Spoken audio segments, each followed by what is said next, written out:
Hi, it's Rick. I'm back for Pixi Dust Designs today, and today we are going to be making a cute little box using the Bone Box Pixi Cuts, the Valentine's Puppies stamp set, and some distressed oxide ink. I'm going to be stamping in that ink. You will find all the supplies listed on my blog post if you're watching this on the Pixi Dust Design channel. I'm starting off by stamping each of the puppies from the stamp set because I'm going to make my own pattern paper to cut my box from. So I have 2 sheets of 8.5 by 11 cardstock. This is a good heavyweight cardstock. When you're making this box, you do want to use a little bit heavier weight cardstock, make it easier and sturdier. So I'm just filling in this paper with different colors, just stamping randomly with the Valentine's puppies. Or make sure I got the name right. Yeah, Valentine's Puppy Stamp Set. I didn't use the die set today, but there are dies available for the stamp set. So I'm just coming in and filling up both sheets of paper. One I'm doing off of screen. That way you're going to need 2 sheets, 8.5 by 11 sheets of cardstock, or actually 1.5 sheets for this project.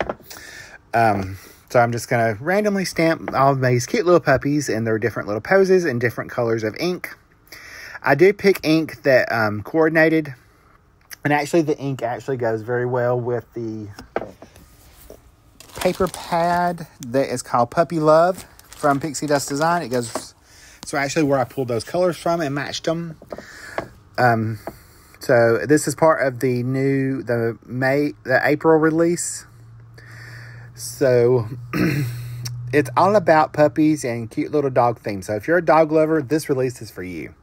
All right, to finish up my pattern paper that I'm making, I am stamping the very small bow from the set in 1st and 2nd generation stamping, and just filling out any little gaps in my on my cardstock. And then once I get that done, I'm going to cut out the bone box. And I'm not going to lie to y'all, this was a little tricky. I've made this box like 3 times already, but I did get it finally. Sorry, I had to get a drink, started to get a cough. So I'm finishing that up. And again, I did stamp the other sheet off screen. I found it was easier to cut your 8.5 by 11 in half at 4 1/4 to do the sides of the box. You're going to need 4 of those. And I'm going to cut it out once, and I'm going to move the die up because if you're like me, you might not have a big platform. So you have to shift your die up a little bit and recut it. So you're going to run it through actually twice for each one. I'm cutting out the outside of the box from that same cardstock, and I've got all my pieces cut out. Now, this is a big thing. You need to take a bone folder. You want to use a bone folder for this. Increase your score lines that are made with the die extremely well. This is really imperative that you do. You're not going to be able to get the box put together right. If not, ask me how I know. Again, I told you I made this box 3 times. The first time I did it, it was not good. So I actually went to the owner, asked for help. She sent us told us some tricks to do. So I was able to make it the 2nd time. And this is the 3rd time I've made it. So I'm going to go ahead and add some liquid glue on this little tab. And I'm going to connect the one of the other similar pieces together. And now I'm going to take my bone folder, and this is critical. On those long strips, you're going to really manipulate the cardstock and get them to curl. It's very important you curl. That's going to help you get the shape of the bone box. It's going to see how it's starting to take that shape. You're going to skip those little tabs and do the 2 long tabs and get those really going. You really want to manipulate your cardstock so that you can get that shape going into your card. You can see it starting to form. Once you get it going, you can go ahead and attach the other tab to the other side. And then you're going to have to do a little bit more with the bone folder because at least I found that it was better because it gets a little hard when you have those 2 pieces of cardstock glued together. So So I did a little bit more of the bone folder right there. So that way I got a nice crease. You're going to do the same thing to the other side. One will end up being the top of the box. One will end up being the bottom. So I will tell you a trick on when we get to the top. We're going to work on the bottom first, but you're going to keep doing that same thing on the other one. You're going to keep your bone folder going, make it nice and curled so that you have that shape. Start getting the shape of your bone, the end of the bone. And the more you curl it, the better off you are. It actually, at least that's what I found. The more I manipulated that cardstock into the shape, it was much easier to put the box together. So now I'm going to come in and add liquid glue on that little tab and put that one together, attach it to the other side, and I'm going to give it a little bit more manipulation with the bone folder to see how it kind of straightened out. That way I can kind of curl that just a little bit after it dried a second, and I can start pushing it into place with my fingers. And you can see how it's starting to take shape with that bone. Now, you're going to use the base piece. You're going to add adhesive to the side. Do one side at a time. And you're going to attach it to the bottom or top. This is going to be the bottom. I like to work on the bottom first. You're going to line it up right in the center and attach it down and get that adhesive nice and stuck. I tried this with dry adhesive. It was not that easy. So I do recommend the liquid adhesive for this. It will help you out in the long run. You will just have to take your time and hold it where you before it dries. Now, this is critical. You want to start putting the sides together, or the circles on the side I'm working on now, on that flap closest to where you just adhered. And you've got to really push that into that corner and manipulate it around. So I'm going to take my time and I'm going to just manipulate the cardstock into the shape of that rounded corner. But you want to start in that corner right there where we just adhered the side, because if you start in the center like you think at the top, it's not going to line up right. You're not going to have the shape. It's not going to line up on the other side. So you've got to start on that side where I started at and manipulate it around. Now, I did find it easier, like I'm doing right now, to take and put it down where I can look on the inside and move things around. That's why I really found the liquid glue easier. There is another part. Don't worry about how messy it looks on the inside.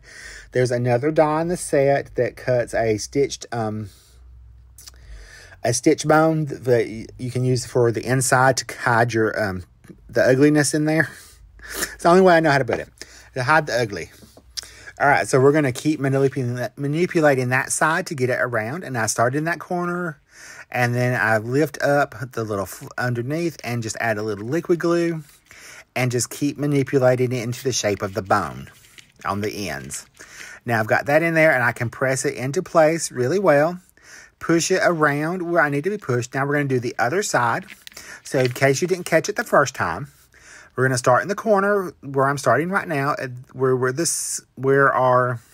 it to the side first, and we're going to manipulate the paper around the curve.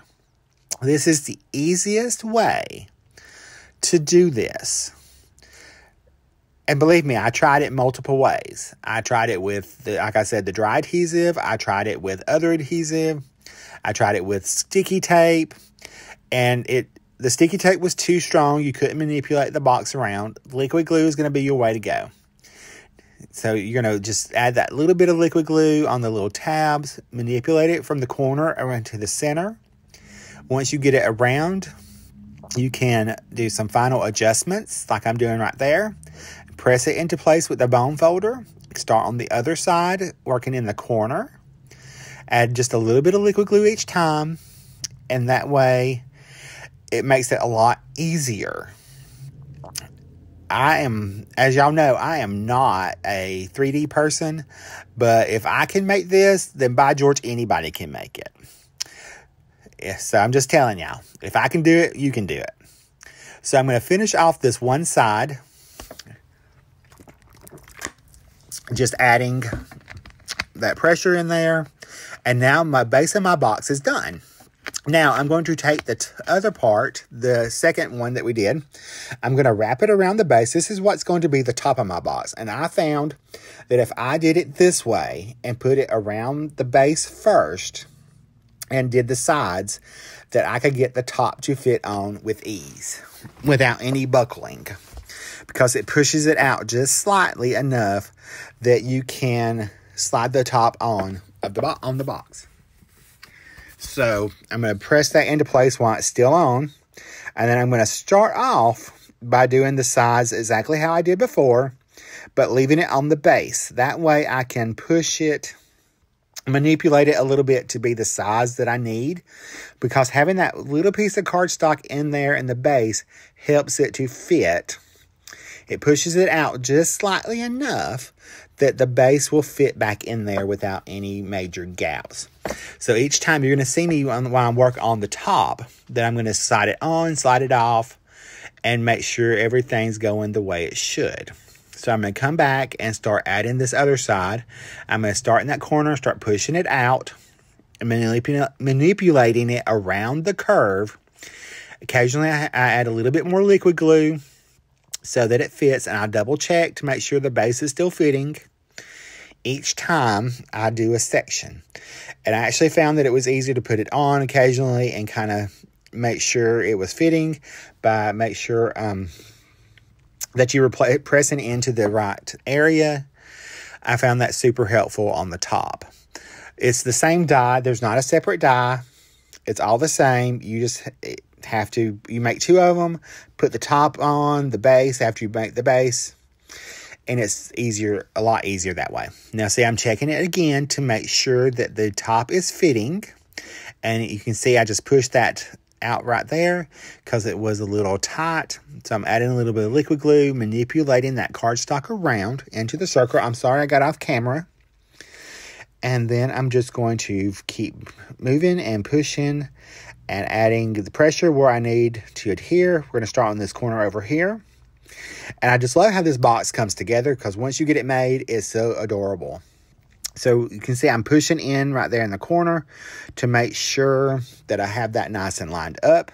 I kind of manipulate it with my finger around the bottom part of the box. That way I know it's going to fit. It's just a little bit of pressure to get it in moving around the box. Now that there's both pieces together, here comes the other. I'm just double checking it. Here comes the little stitch pieces. I use the Puppy Love pattern paper for that.